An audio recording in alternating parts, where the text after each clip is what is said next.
जिंदाबाद, संयुक्त समर्थन समिति जिंदाबाद। अरे 20 तारीख को क्या होगा? अरे 20 तारीख को क्या होगा? हड़ताल कौन करेंगे? वही कौन करेंगे? हम करेंगे, हम करेंगे। धन्यवाद सर।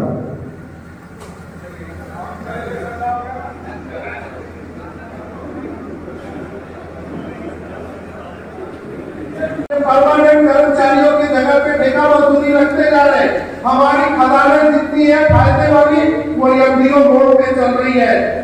हम खुद को हमारी कंपनियों को आज आपको पता होगा अपनी WCL को 2 खदानें अभी मिली है ऑप्शन में। इससे बड़ा दुर्भाग्य कुछ हो सकता है कि आज WCL जैसी कंपनी को पब्लिकली यानी जो एक छोटे छोटे ठेकेदार है 200 करोड़ 500 करोड़ वाले उनके साथ में फिट करके WCL को खुद की 2 खदानें मिली है। जो आपकी जानकारी में है ना, आपसे 2 महीने पहले जो खदान मिली है वो हमने कंपटीशन में लिया है।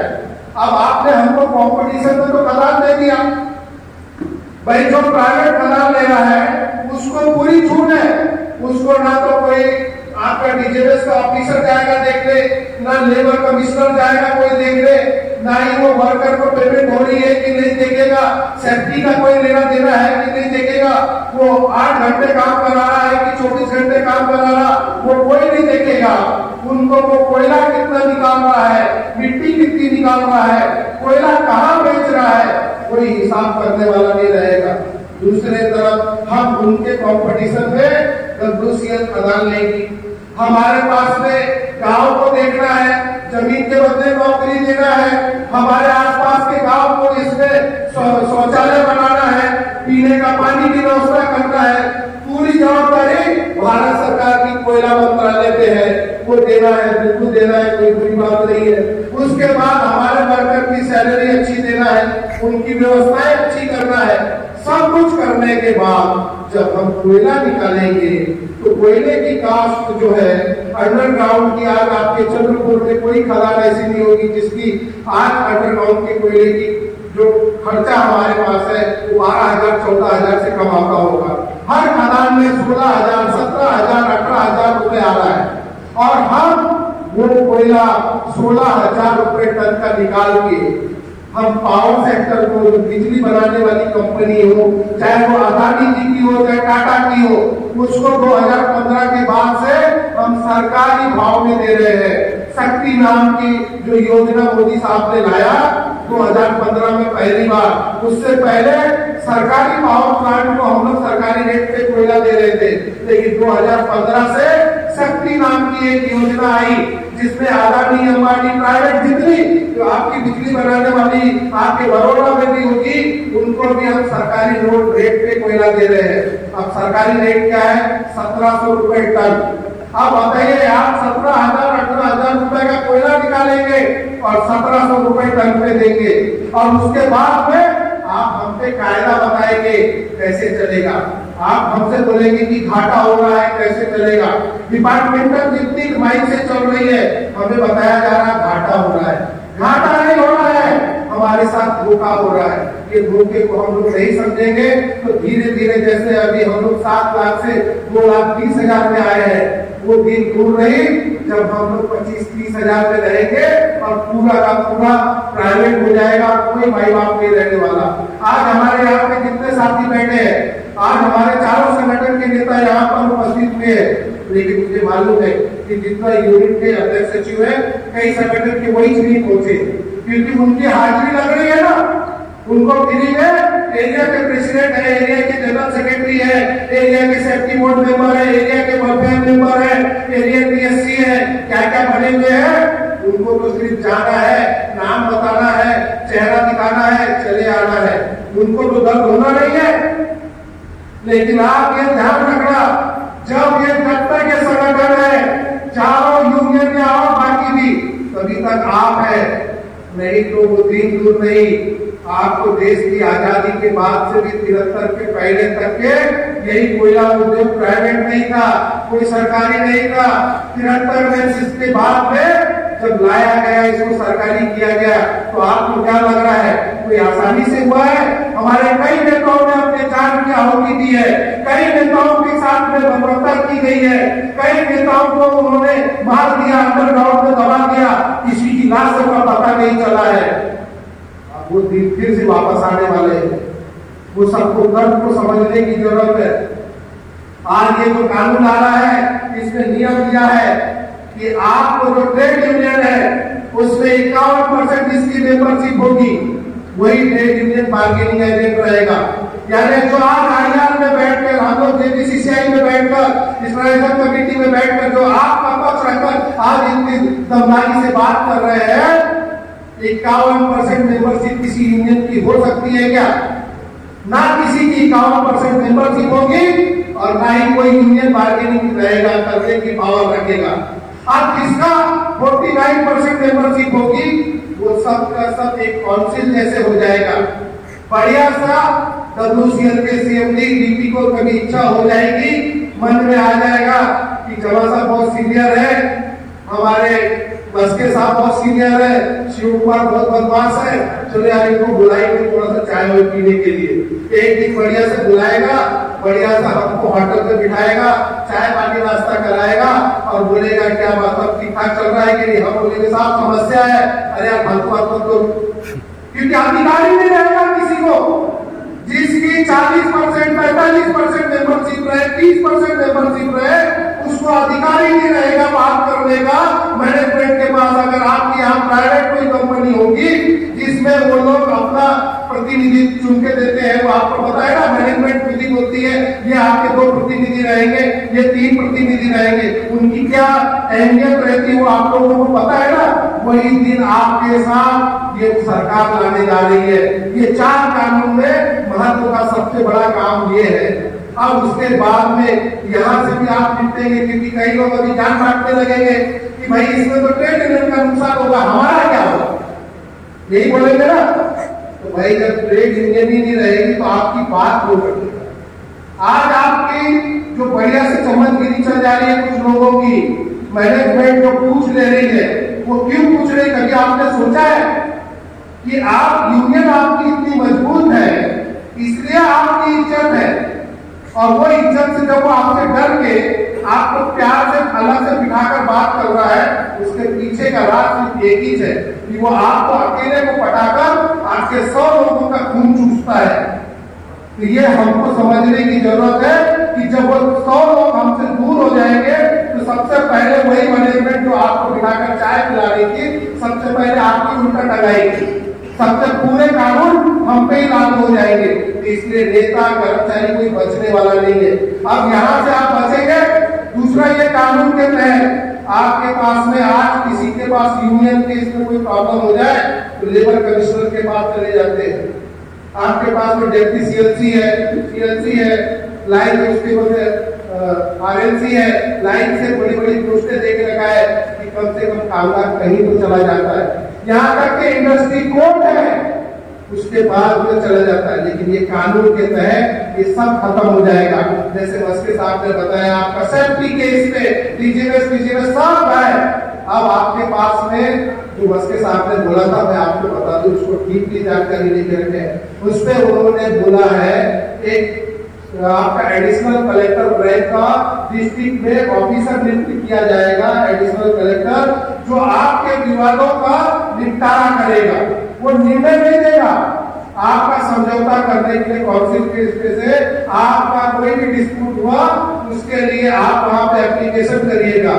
आप मेरे को बताइए, आज की डेट में कोई भी डिस्ट्रिक्ट कलेक्टर एडिशनल कलेक्टर रहेगा क्या? कोई डिस्ट्रिक्ट कलेक्टर की भी ताकत है कि सरकार के खिलाफ में कोई डिसीजन दे दे? आप दिन भर जाकर वहां पे बैठे रहिए, कितना विपक्ष रखिए, कोई कलेक्टर आपको हाथ में रखने वाला, और आप उनके खिलाफ में अपील में जाएंगे डिस्ट्रिक्ट कोर्ट के इस पे जो आपका लेवल कोर्ट है वो आपको स्टे नहीं देगा, क्योंकि उनके पावर सब सीज कर दिए जाएंगे। आपके पास उससे ऊपर जाओगे, आपको वो कायदा बताएगा कि पहले जाओ आप अपना एडिशनल कलेक्टर के पास, उसके ऊपर जाओ डिस्ट्रिक्ट कोर्ट, और वो कुछ करना नहीं है। तो घूम फिर के कामगारों का सिवाय नुकसान के कोई भी चीज होने वाली नहीं है। इसको हम लोगों को समझने की जरूरत है। अब इसमें से यह है कि भाई 20 तारीख को आंदोलन होगा कि नहीं होगा, होगा कि नहीं होगा, ये निर्णय 15 तारीख को होगा। लेकिन आपको मालूम है कि कोई भी लड़ाई लड़ने के पहले अगर उसकी रिहर्सल नहीं हुई, उसकी पृष्ठभूमि नहीं बनाई गई, तो कोई कितनी भी बड़ी बात कर ले। जैसे अगर पाकिस्तान के इस पे हमला किया तो भारत को 10 दिन लग गए अपनी पूरी सेना को तैयार करके बताने के लिए कि भाई यहाँ पे हमारा फाइटर प्लेन खड़ा हो जाएगा, वहां पे हमारी थल सेना खड़ी हो जाएगी, वो बॉर्डर पे हमारे ये मिसाइलें खड़ी हो जाएगी, वहां से हम लोग ये मार्च करेंगे। किया गया कि नहीं? पूरे 10 दिन लग गए भारत को, जबकि रोज हमारा युद्ध कब हो जाए कोई भरोसा नहीं, फिर भी हमको 10 दिन लग गए। तो क्या हम लोगों को 20 तारीख को भले आंदोलन करने की जरूरत पड़े, आगे बढ़ जाए, तो तैयारी करने में किसने रोका है? हम क्या यहाँ पे देश के विरोध में बात कर रहे हैं? अगर अभी बर्बाद हो जाए या पाकिस्तान के साथ में युद्ध छिड़ जाएगा तो क्या हम लोग बाहर जाएंगे? बिल्कुल, हम लोग अपना साथ में खड़े होकर हमारी ये जो सरकार है जैसी भी हो, हम इनके साथ खड़े रहेंगे, क्योंकि जब देश की बात आएगी तो हम भारत के साथ है और भारत का जो नेता रहेगा तो हमारा नेता रहेगा। लेकिन जब अंदरूनी लड़ाई की बात आएगी तो उस समय नरेंद्र मोदी जी रहेंगे और इधर यूनियन रहेगी।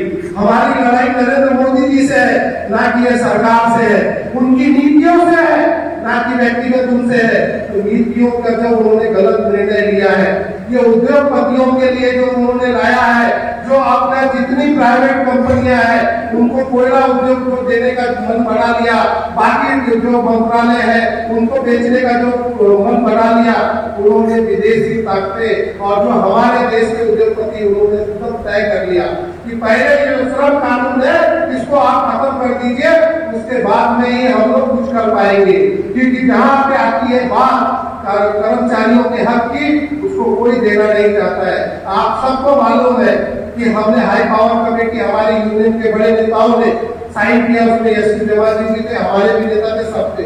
2012 से 2025 हो गया, लेकिन जो कानून है, अधिकार है, आज की डेट तक कोई माई का लाल लागू नहीं करा पाया 100%। तो आप सोच लीजिए, जब कानून ही नहीं रहेगा कोई चीज का तो कोई क्या कर लेगा? आपका उसमें देख लीजिए घंटे का जो अभी बोला गया, 1 मई को आप लोग बड़े धूमधाम से हम लोग मनाते हैं, आएंगे भाई। ये विश्व लेवल पे 8 घंटे से ज्यादा हमारा तय नहीं था कि कितने घंटा वर्क रहेगा, काम कितना रहेगा। 1 मई के दिन ही तो तय किया गया था ना कि आपका काम का घंटा 8 घंटा रहेगा, 1 मई को तय किया गया था। और ये सरकार ने आपका तय कर दिया कि वो जो घंटा है वो गायब हो गया, कितना घंटा करना है काम ये मैनेजमेंट के हाथ पे दे दिया। आप गलत फहमी में मत रहिए, 8 घंटा 10 घंटा 12 घंटा नहीं, आप उसको कोर्ट को पढ़ लीजिए, ऑनलाइन में है, उसमें देख लीजिए कि क्या लिखा है। उसमें लिखा है कि जितना बढ़ती रहेगी मैनेजमेंट आपसे बात करके, अगर मैनेजमेंट को लग रहा है कि आपातकालीन है और हमको प्रॉफिट के इसमें लॉस कर रहे हैं, तो आपसे 16 घंटे भी काम कराएगी और आपको काम करना पड़ेगा, आप उस पर मना नहीं कर सकते, क्योंकि पूरा अधिकार उसमें पूरा सिर्फ और सिर्फ कानूनन रूप से मैनेजमेंट को दे दिया गया है। उसका जो एम्प्लॉयर है उसमें बकायदा एम्प्लॉयर को अधिकार दे दिया गया है, यूनियन बनाने का अधिकार भी एम्प्लॉयर को दे दिया गया है।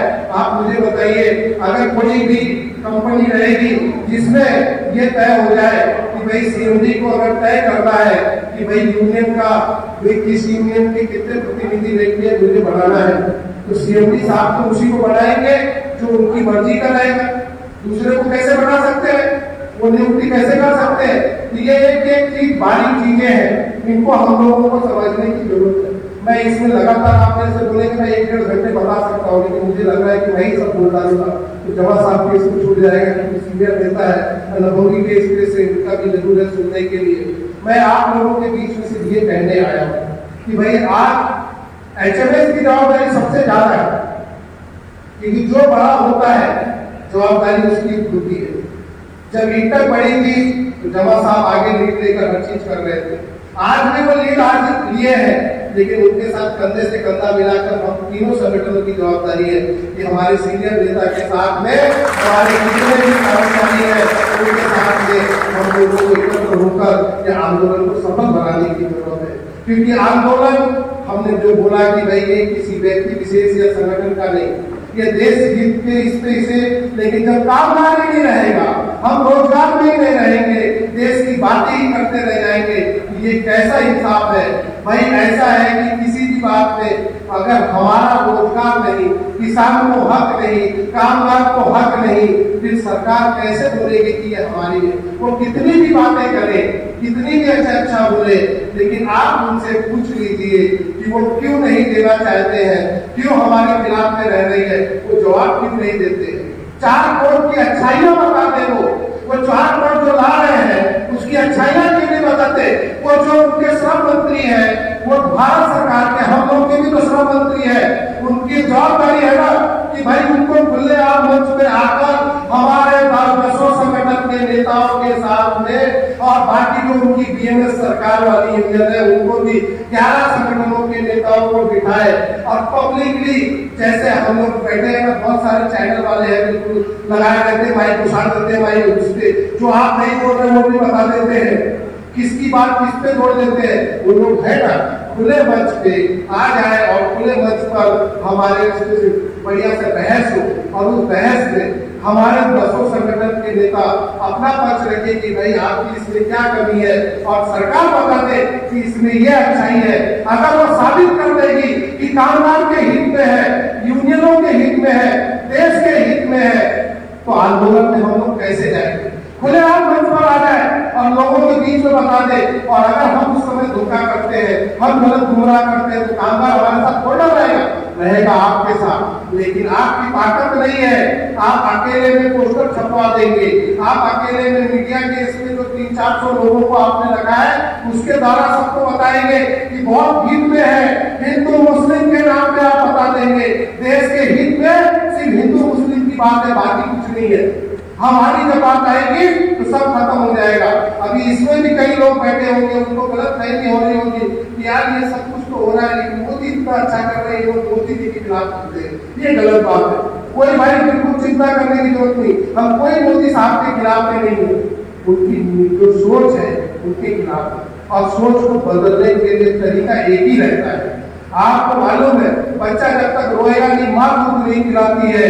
आपको अपना अधिकार मिलने जा रहा है, इसका ये मतलब नहीं है कि आपके इसमें कुछ नहीं हो रहा है। आप एक बात समझिए, जो आपका JBCCI 11 हुआ है, आप एक भी दिन का आंदोलन नहीं किए, मैंने इससे पहले बोला, ये पहला इतिहास के पन्नों में है, ये सरकार की उपलब्धि नहीं है। आप गलतफहमी में मत रह जाना।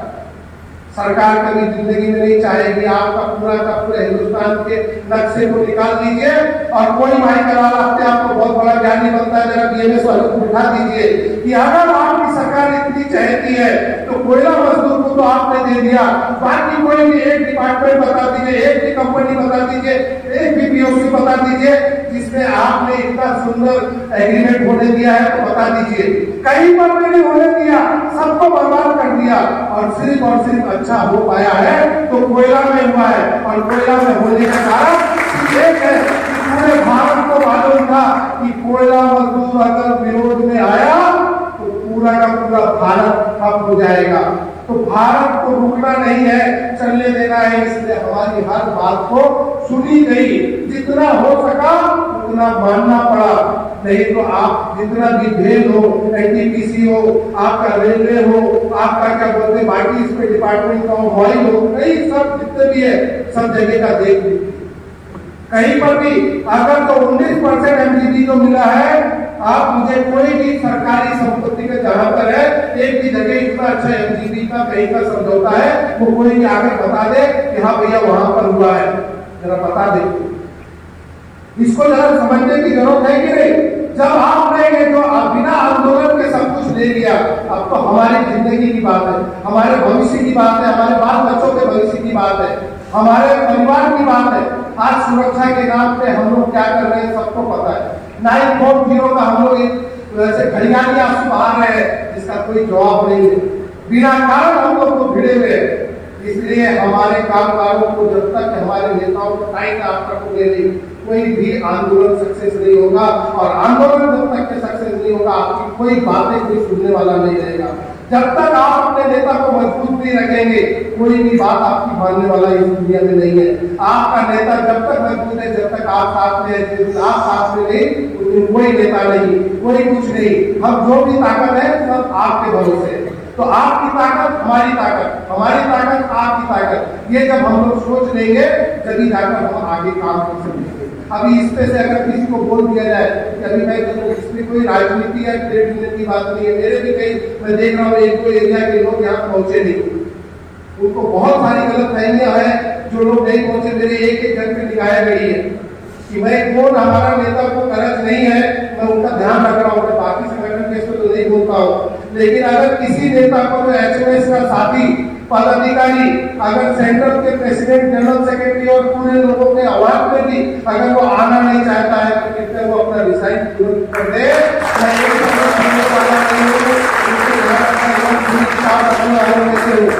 ऐसा है, जबरदस्ती की नेतागिरी नहीं करना है।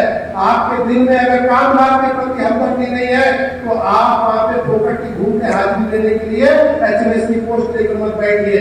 आपने एचएमएस की पोस्ट लिया है तो आपकी जवाबदारी है कामगारों के बीच में रहेगी। जो लोग यहाँ नहीं आए उनको जवाब देना पड़ेगा, चाहे जो हो। अगर कहीं सही में कारण है तो मैं कुछ नहीं बोलूंगा, अगर बिना कारण का होगा तो कोई भी कितना भी बड़ा पदाधिकारी होगा सारा ढाढ़े दिन में स्पष्ट इसके हवाले में आप कल पता कर लेना, जो लोग हैं उनको उठा के बिल्कुल हटा देना पद से, हो जाए कितना भी बड़ा हो, मुझे कोई फर्क नहीं पड़ता, क्योंकि हमारे लिए कामगार से बड़ा कोई नहीं हो सकता। ये लड़ाई हमारी कामगार की है, हमारे कंपनी की है, हमारे हिंदुस्तान की है, और हम इसके लिए समय नहीं दे सक रहे हैं तो कैसे होगा। हम आपके लिए यहाँ आ गए और आप लोग यहाँ नहीं आना चाहते, अपने आप को क्या समझना चाह रहे हो आप लोग। और अगर आपको लगता है कि यूनियन की जरूरत नहीं है तो फिर यूनियन का पद छोड़कर जरूर रहिएगा। समझ में आ जाता है क्या है लेवल आपका, बहुत हितैषी है आप लोग मैनेजमेंट के, तो आप लोग मैनेजमेंट तुरंत बदल की एक मैंने ऐसी पोस्ट रखते हैं, तुरंत कैसे बदलाते हो खुद ही सबको पता है। तो ऐसा है, एक पद का दुरुपयोग मत करो। जमाल साहब आज 80 साल की एज में अपनी जिंदगी को कहीं एक पल भी नहीं देखे, उनकी जिंदगी नहीं है, वो यहाँ पे तो बस के साथ इतना बीमारी की हालत में भी अपने आप को लेकर बैठे हुए हैं, हमारे साथी बैठे हुए, आप लोग किसको बैठे हैं, क्यों हम लोगों के बाल बच्चे नहीं है, परिवार नहीं है, हमारे आगे पीछे कोई नहीं है, आप ही लोगों की जवाबदारी है पूरी। क्या झूठ बोल के कर रहे हैं, कोई किसी का रिश्तेदार आ रहा है, किसी का भाई आ रहा है, किसी के पेट में दर्द हो गया, किसी का वो हो गया, मेरे को सब समझ में आता है। हमारे इसमें से देखिए, मैंने कल जमा साहब से बोला था कि आज हम लोग यहाँ जा रहे हैं कि नहीं, क्योंकि हमारे ही यूनियन के साथियों ने डाल दिया था हमदर्दी में आगे बढ़ने के लिए, वही हमदर्दी नहीं। ये सब वही लोग हैं जो मोदी साहब के साथ में है, सरकार के साथ में है और यूनियन की पोस्ट लेकर बैठे हुए हैं दलाली करने के लिए। अब वो उन्होंने जानबूझकर सरकार के सामने पहले अपना बता दिया कि साहब हम तो आपके साथ है, देखो हमने अपने नेताओं को बता दिया कि दिया आंदोलन मत करो, चिंता मत करो, अभी किसी की दाल नहीं करने वाली। ये कामगार को सिर्फ पता चलने को कि उनके अस्तित्व की लड़ाई है, नेता कुछ भी करते रहे, आंदोलन 100% होगा।